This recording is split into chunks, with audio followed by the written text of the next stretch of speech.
মানুহে মানুহৰ বাবে যদিহে অকণ নাভাবে। যোৱা পৰহিদিনাখন মোৰ এক্সিডেণ্ট হ'ল। আপোনালোকে ভাবিছে যে কি হ'ল? ইয়াৰ মানে বেণ্ডেজ লাগি আছে। মানুহে কয় ভাৰতবৰ্ষ, অসমত অসমীয়া মানুহ চবতছে মানে মনটো উদাৰ, সহনশীল। এয়া ক'ত সহনশীলতা? যেতিয়া এক্সিডেণ্ট হৈ গৈছে কোনো মানুহে মোক উঠাব অহা নাই। মই যেন তেন চুচৰিবাৰ গৈ মানুহৰ ঘৰত বহিলোঁ। মানুহ ঘৰ ভাল আছিলে, মোক বাৰু অলপ অভ্যৰ্থনা কৰিলে। মই যেন তেন বাচি আহিলোঁ। মোৰ অপাৰেশ্যন হ'ল আৰু বৰ্তমান মই সুস্থ। এতিয়া মেইন কথাটোলৈ আহোঁ। আজিৰ তাৰিখত যুদ্ধ হৈ আছে আৰ্মেনিয়া, আজাৰবাইজান, ইৰাণ, আমেৰিকা, ইজৰাইলৰ মাজত কাজিয়া চলি আছে, পাকিস্তান, আফগানিস্তানৰ মাজত কাজিয়া চলি আছে, আৰু এইফালে ৰাছিয়া আৰু ইউক্ৰেইনৰ মাজত যুদ্ধ চলি আছে। কিন্তু আমাৰ ভাৰতবৰ্ষ চাওক, মোদীৰ কাৰণে মুমকিন হৈছে। ইণ্ডিয়াৰ যদি চাব যাওঁ ৰাজনৈতিক, কূটনৈতিক, বৈদেশিক যিমানবিলাক নীতি আছে, যি কওক নকওক, কিন্তু ইণ্ডিয়া বৰ্তমান ছেফেষ্ট কাণ্ট্ৰি। ৰিচেণ্টলি মই ডুবাইৰ পৰা আহিলোঁ। তাৰ পৰা অহাৰ পাছতে যুদ্ধখন আৰম্ভ হ'ল। মানুহে কয় ডুবাইখন পৃথিৱীৰ ২য় নম্বৰ ছেফেষ্ট কাণ্ট্ৰি হয়।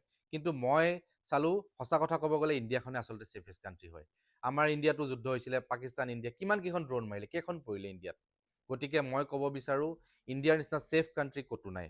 আৰু যদি মই চাব যাওঁ মুছলিম কাণ্ট্ৰিবিলাকৰ ভিতৰত যি কণ্ডিশ্যন চলি আছে আজি তাৰিখত, অসমত, ভাৰতবৰ্ষত থকা মুছলিম মানুহখিনি চবতছে ছেফ আছে। ৰমজান মাহত ৰোজা ৰাখিছে, ভালকৈ আছে। মই ভাবোঁ ইণ্ডিয়াতে সকলোতকৈ ছেফকৈ আছে। আৰু মই পৰহিদিনাখন অফিচত যাওঁতে মোক ক'লে এজনে যে হোলীৰ ৰং মুখৰ পৰা যোৱা নাই। কোনোবাই কৈ আছে, খুৰী এজনীয়ে ক'লে বোলে মোৰ ছোৱালীজনীয়ে কাইলৈ টেবলেট এটা পাব, গিফ্ট পাব চৰকাৰৰ ফালৰ পৰা। আৰু কোনোবাই কৈ আছে ইণ্ডিয়া খেল আছে, ৱৰ্ল্ড কাপ চলি আছে, ৱৰ্ল্ড কাপ চাব, সেয়াৰ আয়োজন চলি আছে। আৰু বেলেগ কাণ্ট্ৰিত অৰ্থনৈতিক উথল পুথল চলি আছে।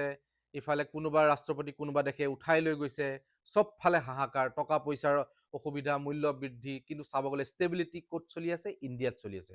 গতিকে মই ভাবোঁ ইণ্ডিয়া, অসম ছেফেষ্ট কাণ্ট্ৰি। জয় হিন্দ, জয় অসম।